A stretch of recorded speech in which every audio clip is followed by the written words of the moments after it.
हेल्स पर में कैसे सिद्ध करें। कथन: यदि किसी त्रिभुज की एक भुजा के समांतर अन्य दो भुजाओं के भिन्न भिन्न बिंदुओं पर प्रतिच्छेद करने के लिए एक रेखा खींचा जाए तो अन्य दो भुजा एक ही अनुपात में विभाजित हो जाती है। चलिए साथ गिवन में दिया है कि त्रिभुज एबीसी में बिंदु डी तथा ई क्रमशः भुजा ए बी तथा ए सी पर इस प्रकार स्थित है कि डी पैरेलल बी सी है। तो हमें प्रूफ करना है टू प्रूफ ए डी बटा डी भी इक्वल टू आना चाहिए ए बटा ई सी, क्योंकि एक ही अनुपात में विभाजित करती है। इसलिए हम यहाँ कंट्रैक्शन करेंगे। रचना में क्या करेंगे, यहाँ से रचना करेंगे, यहाँ से यहाँ लंब डालेंगे, ए लंब ई एम लंब मान लेते एम, यहाँ से वो लंब डाल देंगे, इसको एन मान लेते हैं, यहाँ 90 डिग्री कौन बनेगा, और इसको मिला देते हैं, इसको और इसको से मिला देते हैं। इसलिए लिखेंगे कि ई एम लंब पूरा पकिए ना A B comma D N लंब ए सी तथा बी यू बी एवं डी सी को मिलाया। अब यहाँ से प्रूफ करेंगे। प्रूफ में लेके चलेंगे एरिया ऑफ ट्रायंगल, पहले ये साइड वाला था ए डी ई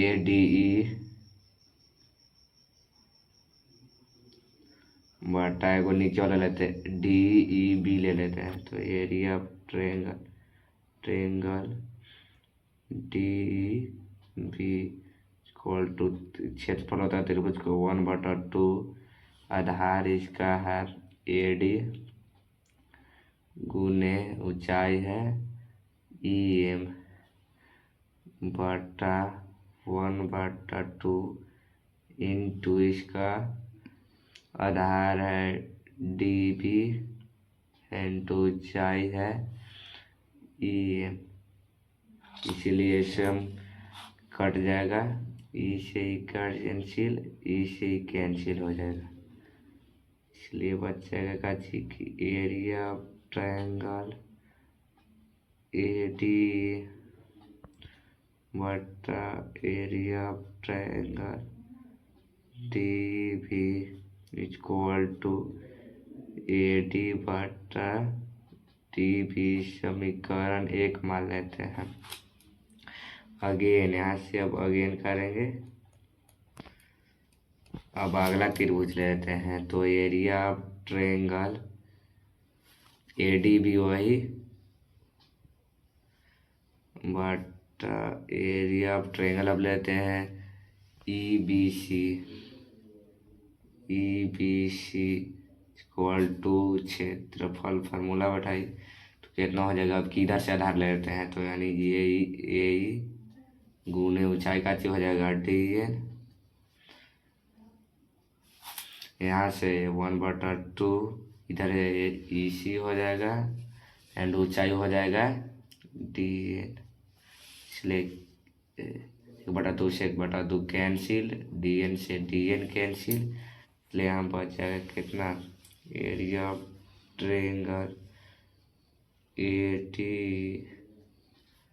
बटा area of triangle A B C equal to A बटा ए सी। समीकरण 2।